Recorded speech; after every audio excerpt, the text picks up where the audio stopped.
So, what's your philosophy when it comes to recommending books? And can you recall a moment, where a book really changed someone's life? Getting into conversation, I don't think so. The way my little bookstore is designed, nobody can go outside without talking to us. It's not possible. It's a single entry, single exit.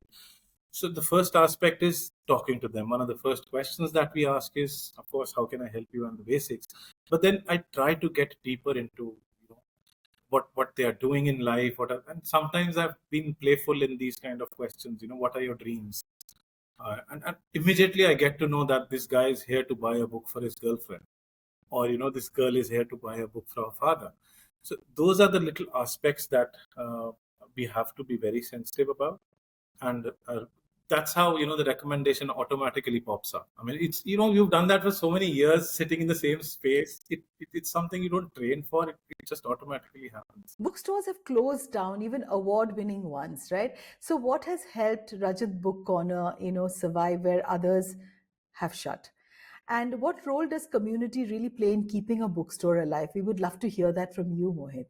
So the first aspect, why with God's grace we've been able to survive, is because if we didn't have any customers, I would conveniently put up my feet and get busy in reading a book. That I did for a long, long time. But when I started a family and I realized that I had to pay my son's fees and all of that, then the pressure started coming in, and then the realistic thing happened. So the other aspect, how it helped me, the reading itself helped me sell more books. We did not sell a book only for selling sake. There are instances where I've seen my father, and I've done that multiple times, when a customer is picking up a book and I would say, no, this is not for you, don't take that. Even if I knew that that book has been kept there for such a long time and it's not sold, and I have an opportunity. So the business sense does not unfortunately prevail at that time. It's that personal connection of making, the reader connect with the correct book. That particular aspect, that small sincerity, and that it doesn't have an immediate effect. Somebody picks up a 1,000 rupee book and you're saying don't take that, and eventually you recommend them a 200 rupee book. It doesn't make business sense at all.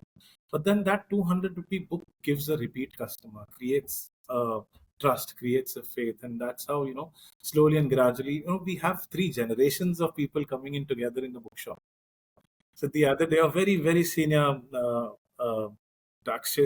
taxation officer, she came with a daughter and a 2.5-year-old granddaughter.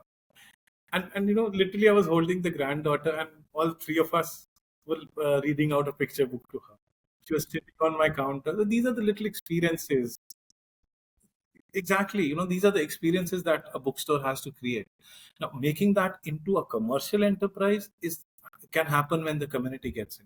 So, finally, for our listeners, Mohit, what's that one book you think everyone should read at least once in their lifetime, and why has that you would choose that? It's very difficult to pinpoint one book, primarily because for every mood, for every weather, I would say for every company, there's a different book there is. But one book, if I close it down, I think it'll be Charlie Maxey's The Boy, the Mole, the Fox, and the Horse. I simply love that book. I may have read it more than 100 times. Why I say that is, there's a simple quote in that book where the boy asks the horse, what is the bravest thing you've ever said? Help, says the horse.